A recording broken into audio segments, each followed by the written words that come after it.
Marque d'articles d'habillement confectionnés sur place avec du lin, du batik et de l'indigo, du pain tissé. Son nom, Asiki. Asiki Asiki pour vous vêtir aux couleurs de chez nous. Asiki, c'est des vêtements et accessoires de mode pour hommes et femmes. Visitez notre showroom situé à Bégamin, à 200 mètres du carrefour Kossi en venant de l'ENEAM, ex-INE. Contact plus 229 91 24 26 26 plus 229 95 94 22 51. Asiki, révélateur d'identité.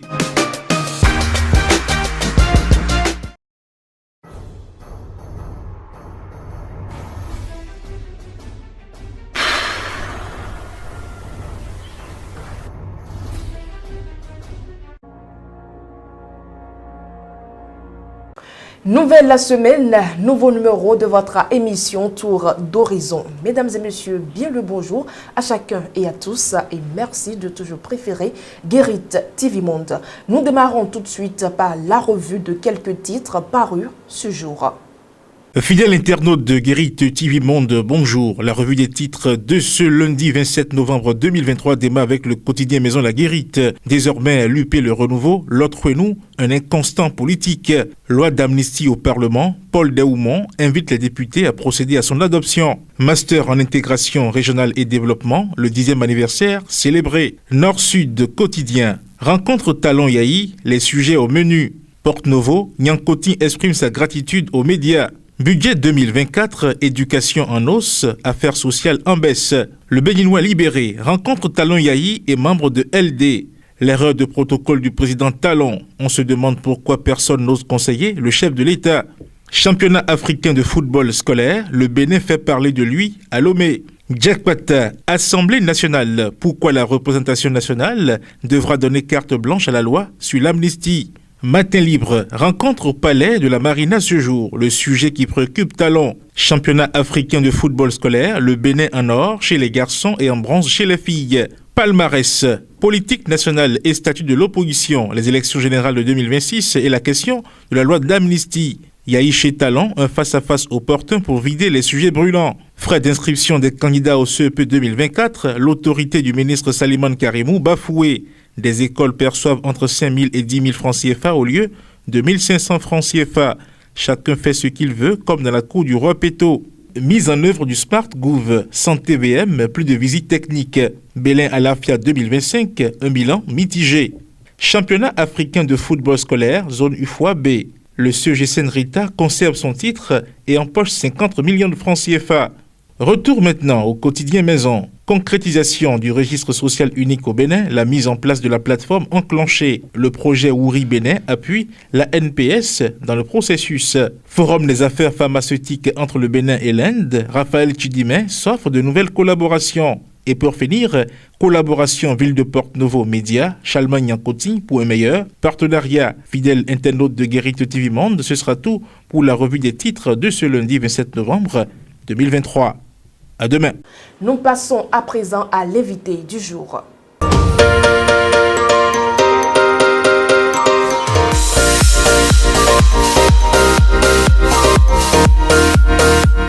Le président actuel qui est là est son ami.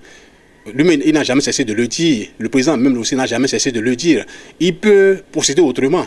Il peut aller voir par exemple le président et lui poser le problème d'abord. Et lorsqu'il n'aurait pas de réponse favorable à ça, il peut saisir ces instances-là. Mais ne pas procéder de cette façon-là et aller saisir directement ces instances, je vois qu'il y a un petit problème. D'autant plus que la liste électorale qui est là, c'était une liste que lui-même avait établie. Donc l'autre est en train de continuer sur ces voies qui sont déjà tracées. Ce qui est sûr, à mon humble avis, le président qui est là ne peut rien faire sans se référer aux tests qui régissent les lois en matière des élections au Bénin. J'ai confiance, et le peuple béninois aussi a confiance en ce président qui est là. Il ne peut rien. Si ce que notre président, l'ancien président, est en train de réclamer, si c'est une réclamation qui est légitime, je crois que l'actuel président n'a pas le choix que de se conformer à ce qu'il est en train de dire. Maintenant, si c'est contraire aux tests qui régissent les lois électorales, je crois qu'on ne peut pas faire autrement. Le forum de discussion du 27 novembre 2023, c'est tout juste après cette virgule.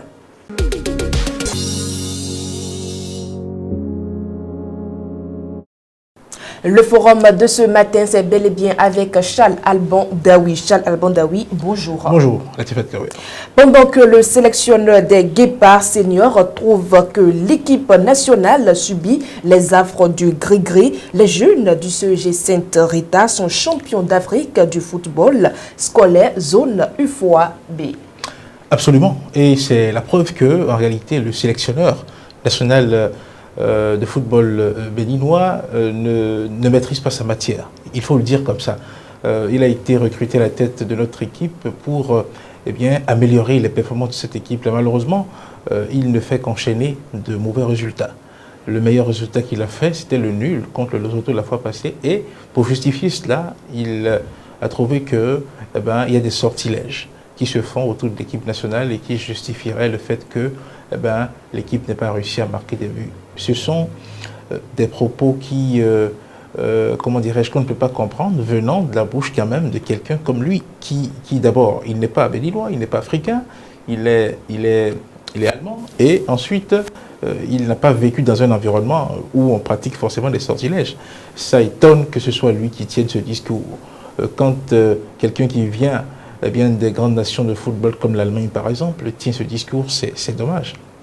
Le football aujourd'hui, c'est devenu, comment dirais-je, quelque chose de tellement pratique où quand vous faites ce que vous devez faire, vous avez les résultats que vous devez avoir, tout simplement. Il faut dire que notre sélectionneur national, en disant cela, est passé totalement à côté. Si le sortilège marche sur l'équipe A, senior, ça veut dire que celui qui fait le sortilège ne s'est pas encore intéressé aux jeunes du CEG Sainte-Rita qui font des merveilles, qui ne font qu'enchaîner des merveilles. Depuis que l'État béninois engloutit des millions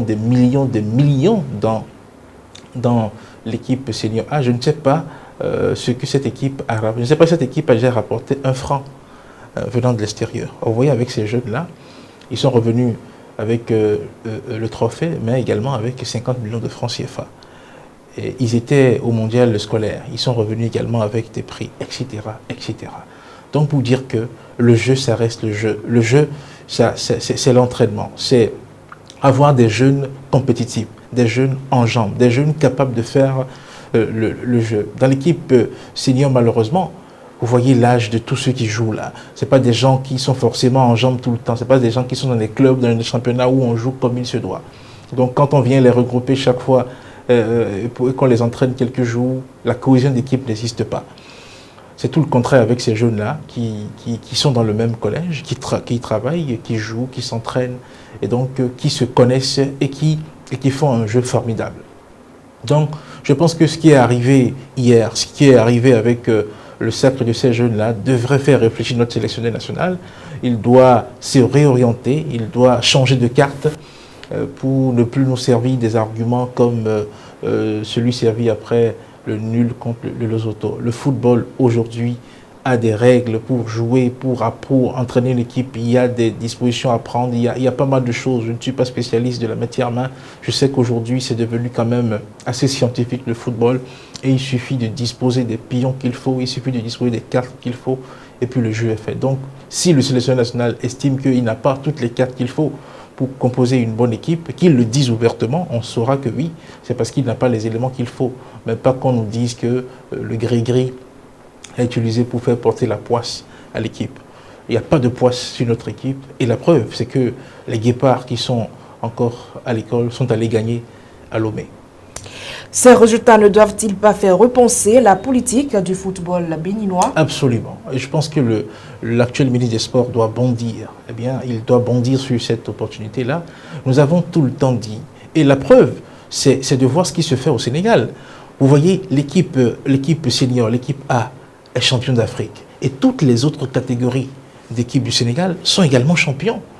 Donc ça veut dire que nous avons besoin de construire une relève. Et la relève, c'est déjà ce que les jeunes de Sainte-Rita font. Il faut mettre les moyens dans la construction de la relève.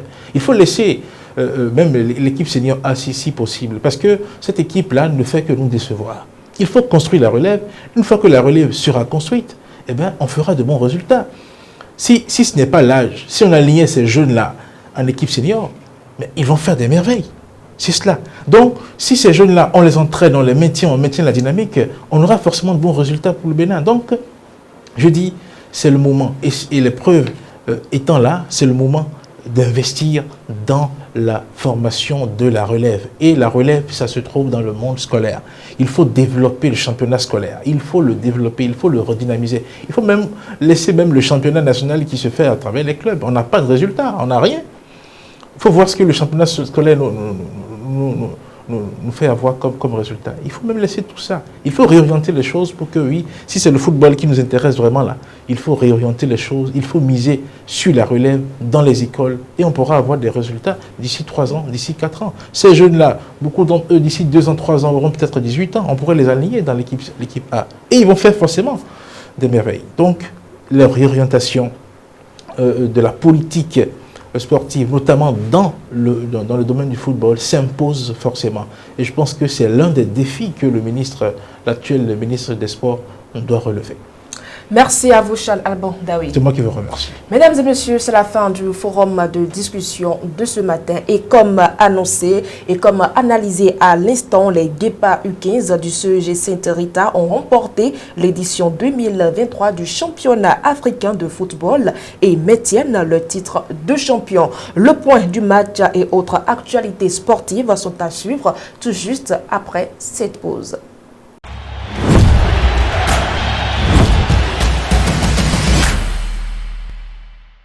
Le Bénin réédite l'exploit de remporter le titre de champion de la zone UFOAB du championnat africain de football scolaire U15. Les jeunes du CEG Sainte-Rita de Cotonou ont été sacrés champions de l'édition 2023 ce dimanche 23 novembre 2023 à Lomé.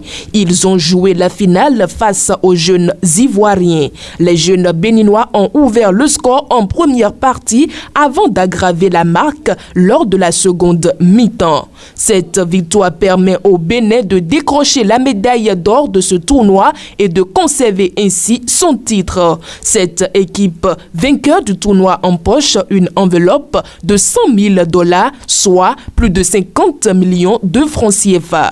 Le Bénin valide aussi sa qualification à la deuxième édition de la Coupe d'Afrique scolaire qui aura lieu en avril 2024 au Zimbabwe. Au niveau des filles, les Béninoises se contentent de la 3e place. Les filles du CEG Sainte-Rita ont joué dans la matinée de ce dimanche le match de classement face aux Ivoiriennes. Les Amazones scolaires ont battu les Ivoiriennes grâce à un but sur penalty de Ismat Maman Konta. La meilleure buteuse de la dernière édition du championnat national scolaire à Abomey s'est faite justice après avoir subi une faute en pleine surface de réparation. Cette victoire a permis à ces jeunes filles de prendre la médaille de bronze et d'empocher une somme de $50 000, soit 25 millions de francs CFA. Les cagnottes remises aux équipes les plus méritantes selon les prescriptions de la Confédération africaine de football doivent servir à l'érection d'une infrastructure dans chacune des établissements qu'elle représente. Loin du championnat scolaire à présent, dans une décision qui fait grand bruit au Tchad, le président du tribunal de grande instance de N'Djamena a ordonné la suspension des élections prévues à la Fédération tchadienne de football. Cette décision, annoncée récemment, a été prise à la suite de circonstances entourant le processus électoral. La Fédération tchadienne de football avait initialement prévu de tenir ces élections le 30 novembre 2023. Cependant, des éléments de contestation et de litige ont émergé, remettant en question la légitimité du processus électoral en cours, comme l'indique le communiqué. Mesdames et messieurs, c'est la fin de ce numéro de votre émission Tour d'Horizon. Une petite chose pour vous. Quand on aime l'argent, on cherche l'argent. On ne se fâche pas sur l'argent des autres. Fructueuse semaine, je nous souhaite.